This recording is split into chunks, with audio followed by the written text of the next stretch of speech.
Welcome to Called to Build, the podcast for faith-driven entrepreneurs and kingdom leaders who are ready to build what outlasts them. Hosted by Willis, entrepreneur, pastor, and marketplace missionary. Each episode delivers biblical wisdom, insight, real-world strategy, and bold encouragement to help you lead with purpose, steward with wisdom, and multiply your impact.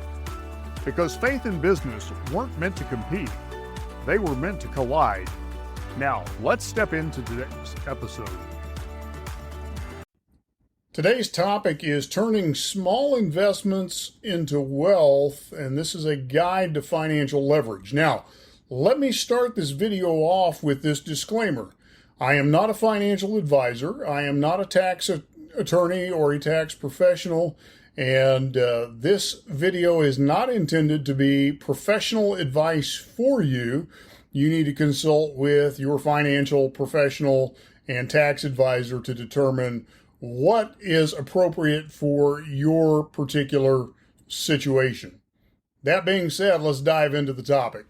You see, many people believe that building wealth requires a large amount of money up front, and they assume that only those with high salaries or large inheritances can invest and grow their finances.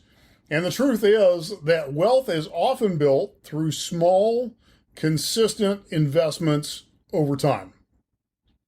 So consider the story of an ordinary worker who started by investing just $50 per month into an index fund. And at first the growth was slow, and the investment seemed insignificant, but over time, the power of compounding took effect, and those small, disciplined contributions eventually grew into a six-figure portfolio. The principle applies not just to the stock market, but also to real estate, to business, to digital assets, and to personal development.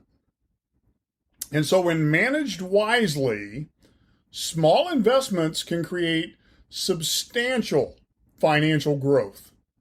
And so in today's video, we're going to look at how you can turn small investments into lasting wealth using financial leverage, strategic investing, and biblical principles. Here's a couple of the things that we'll be discussing in our video today. First is small, consistent investments can lead to wealth. The second item is financial leverage helps maximize growth.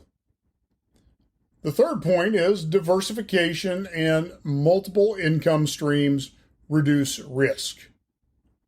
The fourth item we'll cover is biblical stewardship. Principles encourage smart investing. And we'll talk about compounding interest and how that magnifies long-term gains. We'll deal with the emotional part of investing, fear and the lack of knowledge, and why those shouldn't hold you back. And we'll talk about having the right mindset and how taking action is critical to your success. So let's get started. When we talk about investing, we can't overlook the power of small investments and why they matter. You see, many people delay investing because they feel like they don't have enough money to make a difference. But even a modest contribution done consistently, compounding over time, can generate significant wealth. And the key to wealth building isn't having a large sum of money up front. It's about starting early, staying committed, and letting time work in your favor. Let me give you some biblical insight on stewardship. The parable of the talents in Matthew 25, verses 14 through 30, illustrates the importance of wisely managing and multiplying resources. The servants who invested and grew what they were given were rewarded. They were given more. But the one who did nothing with his talent was actually rebuked and condemned. You see, this parable teaches that God blesses faithfulness in the small things, which can lead to greater opportunities. And just like investing, small, consistent actions lead to significant results over time. So the second point we want to deal with today is the issue of financial leverage. And I want to give you an understanding of what that is. Financial leverage is using borrowed money or borrowed time or borrowed resources to increase potential return. So it's using other people's money, other people's time, or other people's resources to increase potential returns. Now, that doesn't just mean taking on debt. Leverage also includes knowledge, partnerships, systems, and assets that can maximize financial growth. So let me give you a couple of examples of financial leverage. Let's use a real estate example. So you buy rental properties with a mortgage instead of paying full price up front. What that does is it allows the investor to build wealth through appreciation and rental income while using other people's money, the bank's money. And by leverage, instead of using a lump sum, that amount of money available could be used to perhaps even buy multiple properties in some instances. When we talk about business growth, reinvesting the business profits into marketing or hiring employees or expanding operations increases revenue potential. That's leveraging. In the case of digital products, you're creating an online course or an ebook, you've created an asset that now allows you to generate passive income from a one-time effort, thereby leveraging your expertise. Now, when we talk about leverage, there is both a risk and a reward component to leverage. The benefits of leverage is it allows for faster wealth building. It expands income streams, and it can create financial independence. The risks of leverage, if it is mismanaged, it can lead to excessive debt and financial strain. You have to remember what Proverbs teaches. The borrower is slave to the lender. So you have to be cautious when using debt as a leverage instrument. The other risk is calculated risks, and diversification can help minimize those potential losses if you are using debt as a leverage source.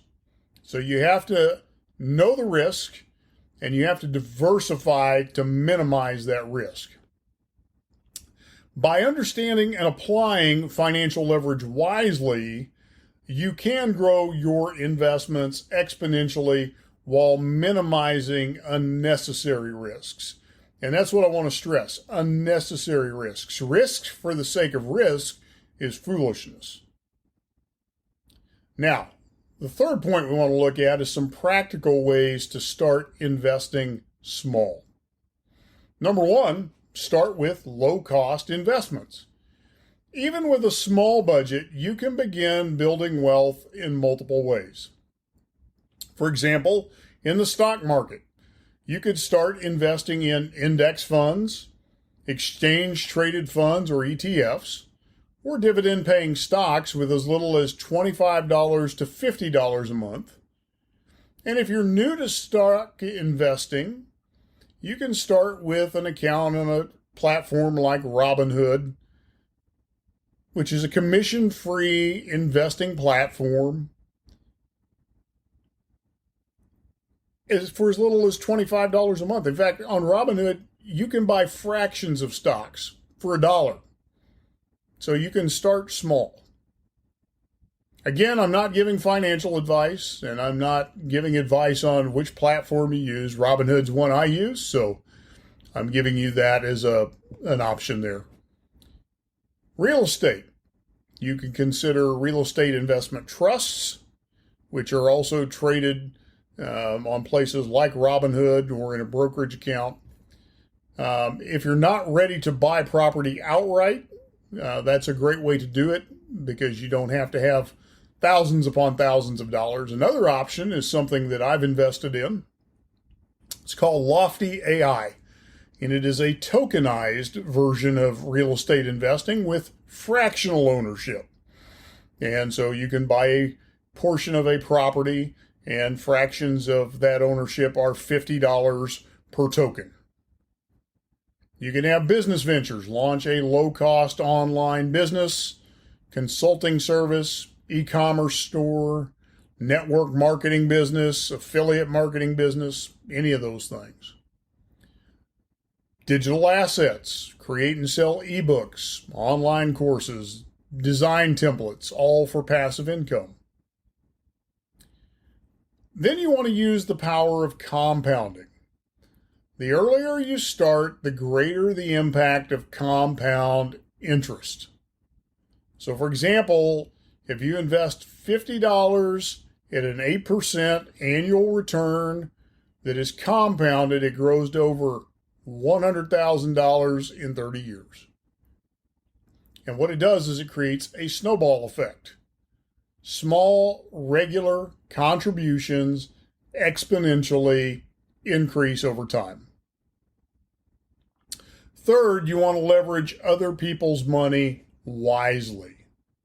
So let's talk about entrepreneurship. Many successful businesses were launched using investors' money or business loans. If you've ever watched Shark Tank, that's what's happening on Shark Tank. They are leveraging the money of the sharks to grow their business.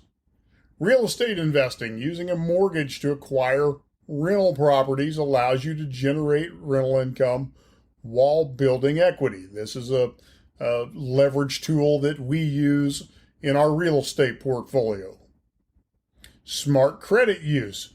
Business credit or personal loans can be leveraged for income generating assets. Again, that's something we've used in our business throughout the years. Here's the key. Avoid bad debt. Only borrow for assets that appreciate in value or generate cash flow, not for depreciating liabilities. So if you are using debt to buy a television, that's bad debt. It doesn't appreciate, it doesn't generate revenue. If you're using debt to buy an income producing property, well, you're getting cash flow coming back towards you. It should service the debt. That's a decision you can weigh and say, perhaps this is a good use of debt. Number 4, this one's good. Build multiple streams of income. Now, depending on whose statistics you read, it'll tell you most millionaires have 7 sources of income. So wealth building is about trading not time for money, but it's about creating income streams to generate money. And so the more sources of revenue you create, the less dependent you are on trading your time for money. So one of the things you want to do is put as many sources of income in play as you can. One of the things that we've been able to do over the years is put multiple revenue streams in play. And the great thing about that is if one goes down, you're not suffering because that's the only thing you have. If you lose your job, your time for money gig, you have other things to keep you going. So here's some ideas for you. Affiliate marketing. If you are interested in earning passive income through affiliate marketing, which simply means you are promoting somebody else's products or services, and they pay you a commission when somebody buys through your link, that's a great way to create additional income. And if you're interested in learning how to do that and how to earn doing that, take a look at joining the Home Business Academy. I am going to put my affiliate link below this video so you can check it out. It will teach you how to do that. It'll teach you how to make that work with any affiliate product, or you can use the Home Business Academy as an affiliate product as well. But here's the biggest one: invest in knowledge. Acquire new skills in investing, business, and personal finance. And by doing that, that's going to help you unlock new opportunities for earning. The more things that you are able to do, the more things that you are competent in, that's the more things you can monetize. And so never stop learning. That's going to give you more opportunities to create more revenue streams for yourself. Now, let's talk about overcoming some of these common investment fears. Number one, I don't have enough money to invest. Well, start with whatever you can afford, even if it's just $25 per month. And I'm going to knock that down, even if it's $5 per month. Start there. Start somewhere. Open up a Robinhood account. Open up a One Gold account. Start investing $5 a week, $1 a week, whatever that looks like for you. Start doing something. Start investing for your future. Investing is too risky. Well, diversification and long-term strategies reduce risk. This is a long-term thing. This isn't money that you need next week so you can go buy groceries. You're investing for your future, your children's future. Proverbs says a wise man invests for his children's children. This is the money you're putting to work to create wealth for your grandchildren and even their children and their children's children. This is your legacy money. Choose stable, time-tested investments. Stuff that's not sexy. My favorite investments: trash haulers, Coca-Cola, stuff like that. It's unsexy, but people are always going to drink soda. Trash always needs to be taken out. Those are some of my favorites. Gold will always be in demand. Silver will always be in demand. Those are some of my favorites. I don't get caught up in sexy stuff. What do people need day in, day out? What are people going to use day in, day out? Doesn't matter what's happening in the economy. Those are my favorite investments. I don't know where to start. Focus on simple strategies. If you don't know where to start, don't pick individual stocks. Pick index funds. Index funds, they will just pick broad swaths of stocks in the markets, and you'll own a basket full of stocks throughout the market.